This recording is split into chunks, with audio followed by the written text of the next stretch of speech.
decision going back to Oregon. So Troy's a great kid, he's a hard worker.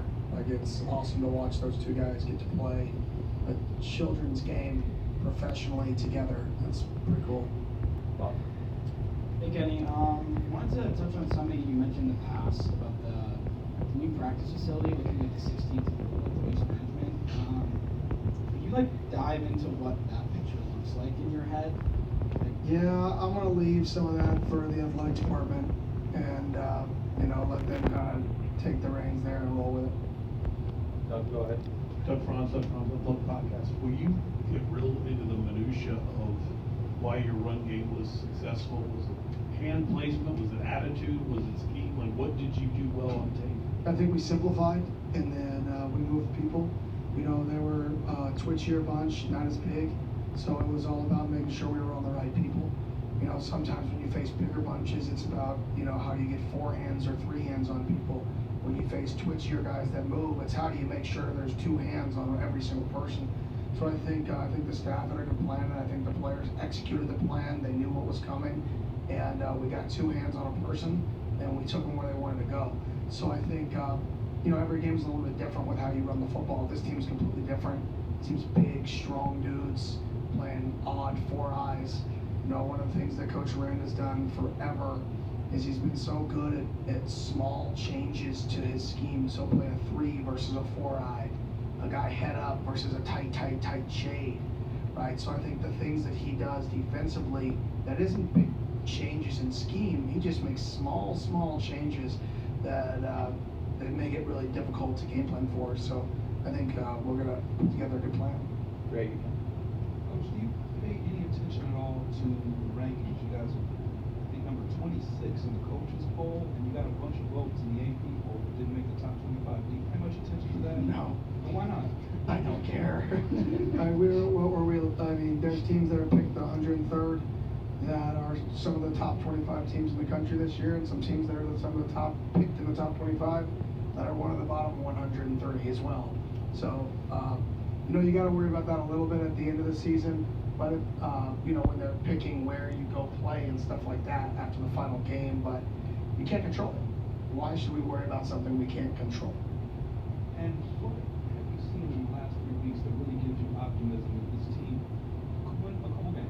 Yeah, the passion they played with starting in the second half for Mississippi State, the way we pushed the pile, the way we ran the football, the way they communicated.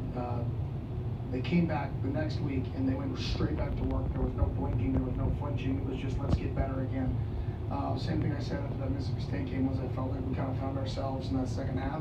And I think the guys took that and we I don't know how much we built on it, but we definitely got better from it.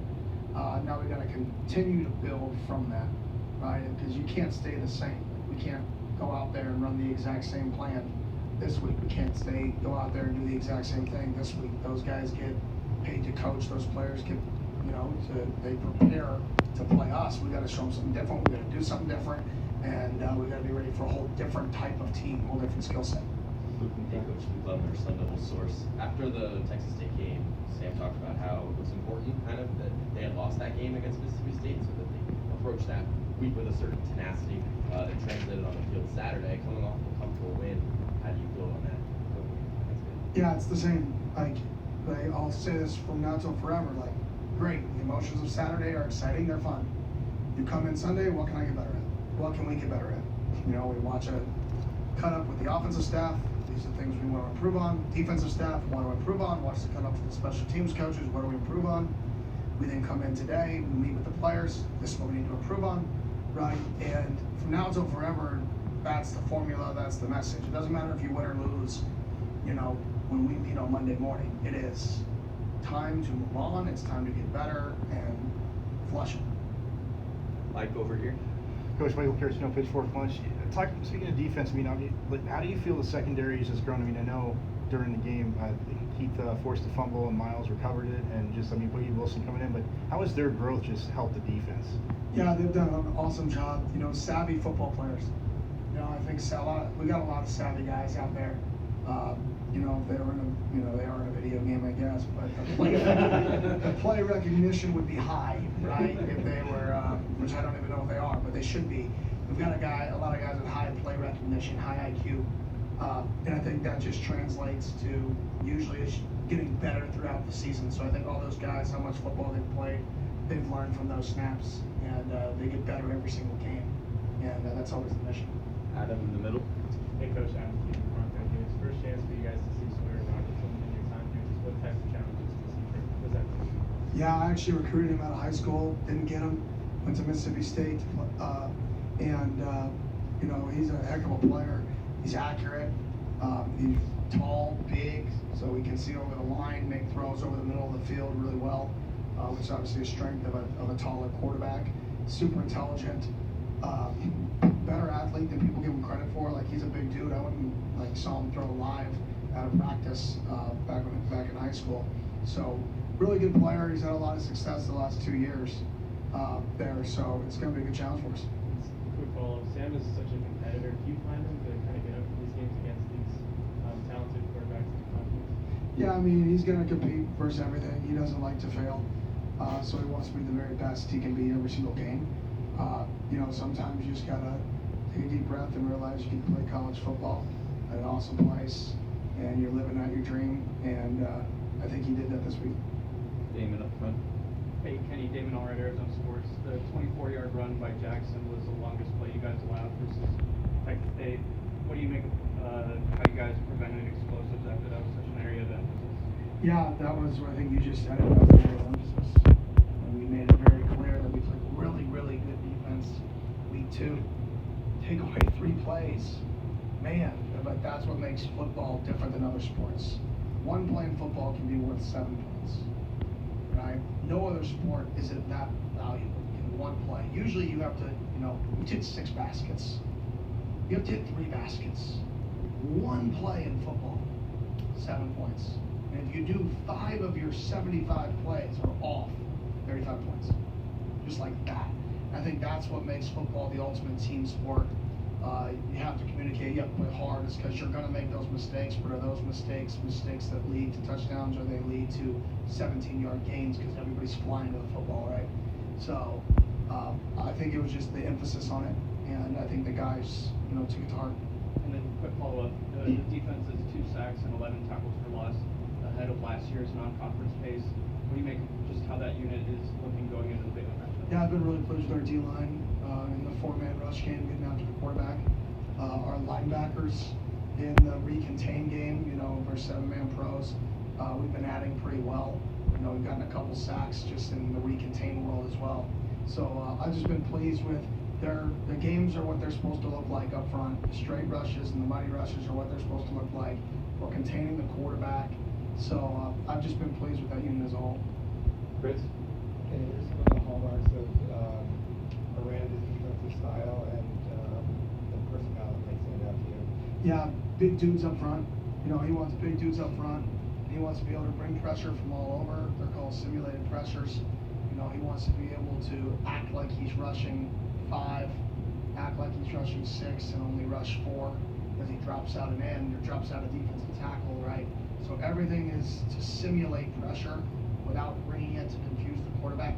So your traditional thoughts of that defensive end is going to rush the passer is out. That defensive tackle is going to rush the passer is out because he's going to try to play his coverages with different guys, you know, filling in the puzzle. And then, like I said, he does such a good job. They run what they run, but he does such a good job changing the small details of what they do. Guys from shades to 2 eyes, guys from 4 eyes to 3s. So your angles on blocks just completely get destroyed. But the structure of their defense is the same. So he gets to dictate what he wants you to do by making really small changes every week. This is why he's the head coach at Baylor. It's because he's been one of the best defense coordinators in the country for a long time. Andrew up front. Coach, good afternoon. You've had 4 different guys rush for over 100 yards in the game. How valuable is that in just scheming for upcoming games? We've had 4? I believe. That's all. Yeah, great. I didn't even know. It's a great stat. That's awesome. I mean, if you can have 4 guys rush for over 100 yards, you know, it just shows the versatility you have. It's hard to, you know, lock in on a guy. So yeah, that's positive. Scott, go ahead.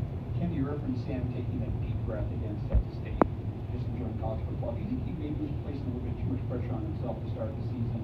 And did you have a conversation with him about that, just to say, hey, look, just, relax and enjoy what you're doing? Yeah, Sam's a phenomenal player. Like I've said multiple times, I don't think I did a good job in week 2 getting ready to play football.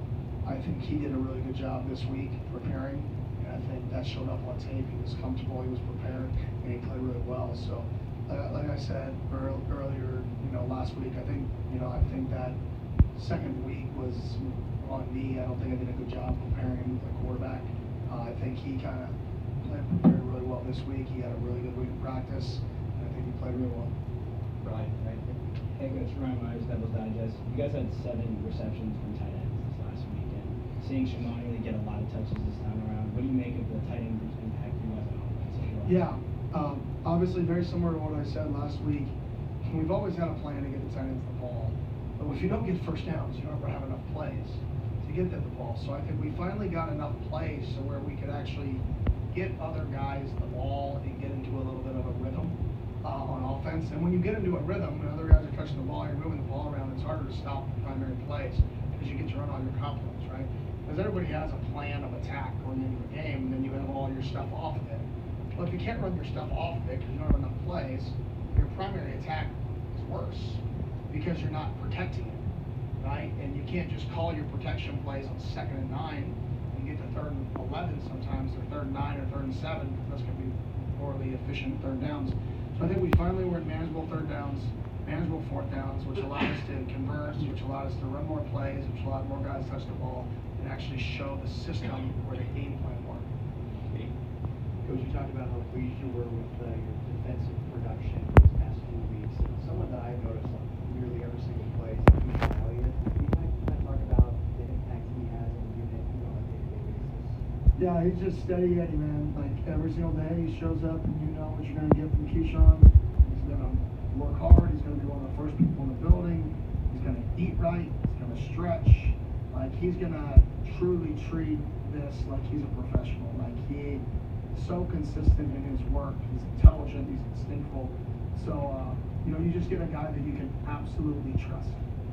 I think that's the easiest way to describe Keyshawn is you can trust him with anything and have a lot of faith if he says he's gonna do something good. Back to Chris's question about the front 7.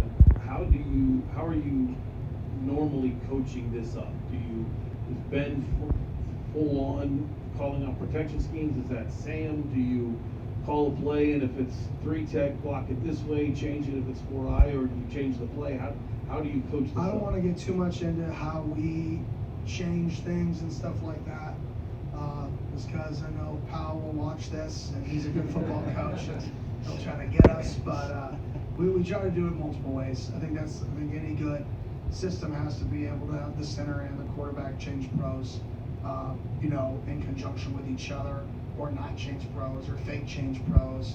When you're a change pro team, and you're a check team, you also have to have dummy checks that mean nothing, so teams don't know what's going on, right? But yeah, I'm not going to get too much into the nuances of how that stuff works. Justin. Hey, Coach. Last season, you guys saw a large portion of your success in the middle eight. How would you evaluate that you guys have played in those segments so far this season, and how big is that in conference? Yeah, week 2 we were plus. I include the first possession of the second half, even if that takes 7 minutes or whatever it takes. So the last 2 weeks we were plus 10 in both games, field goal, touchdown in both games. We missed an opportunity at the end of the first half this last week to really, score a field goal, get a stop, and then we got the ball back again, and we had an opportunity to go score again. And I showed the guys how I would like to manage that situation a little bit different. In terms of our aggressiveness on the 2nd and 1 maybe, but I thought we're doing well. We're plus 20 in the last 2 weeks, so that's pretty good. Time for a couple more. Damon? Hey, Boogie was a pretty seamless replacement for Xavier Alford on Saturday. Just curious, after watching the film, what you thought of how he looked and how comfortable you are with him in that spot if you have to miss some time. Yeah, I don't think you can ever replace Xavier. He's first team All Big 12. He's one of the leaders on our football team, but he wasn't playing 100%, and that wasn't fair for him to fight through and play at 70% like week 2. that just wasn't fair to him and his future. Back to what I said, I want to protect our guys no matter how badly they want to play. We got to protect them from themselves because they're competitors. But Punky went in there and he did an awesome job. We found out he was going to start Saturday morning, and he went in there. There's a reason we brought him in. We have a lot of faith in Boogie. He's one of the happiest people I've ever met, which is awesome. Like I already said what I asked for the game, and like he's just, I'm gonna play my best. Like he's just that type of guy, which is awesome. So he went out there and played a really good game. You know, he flew downhill. He made some nice tackles. He had some good ball disruption. So I was really happy with how he played. Jordan? Kenny, as you're building the Texas to Tempe pipeline, you're going up against these Texas teams so consistently. What are some of those like common threads or common characteristics you see out of players that come out of Texas, whether it's a running day on play or any other characteristics they have? I mean, just the toughness and the love of the game. You know, that's what I like out of, regardless of where a player's from, just the toughness and the love of the game. Like you love the game, the work ethic. I think correlates with love of the game. So I think, you know, you can find some of those guys or a lot of those guys in Texas with just how much, you know, football matters in the state of Texas. So I definitely look for that when looking in the state of Texas, and I look for that when I look in the state of California, in the state of Utah, in the state of Arizona, Hawaii, wherever that is. We always look for those characteristics. You just find a lot of that in Texas because the care level's high. Jacob, please. Finish us off. Hey, Kenny, you talked a lot about the depth in the running back room with Kyson, Malik, and Kanye. How much does it speak to the natural talent and also the work ethic that Demarius Robinson has getting on the field as a true freshman? Yeah, he's a worker. You know, I showed him clips all spring about him having horrible ball security. And I literally stood up in front of the team and I said, watch, this dude will have good ball security by fall camp because it matters to him, because he cares. Right? For people it matters to, you fix problems. And he's always had the wiggle. He always played with good pad level. You know, when you tackle him, he's going to fall forward because he runs so low to the ground, you know, a little bit. He's not going to run you over, but he's going to run underneath the contact, which makes you fall forward. And then he cares. So I think anytime you have a guy with that care level and the talent to boot, you have a chance to play early. So I'm happy to see him playing, you know, as a man. You know, he jokes around, I call him kitty man, man. Like that's my guy. All right, thank you, Coach. Thanks, Coach.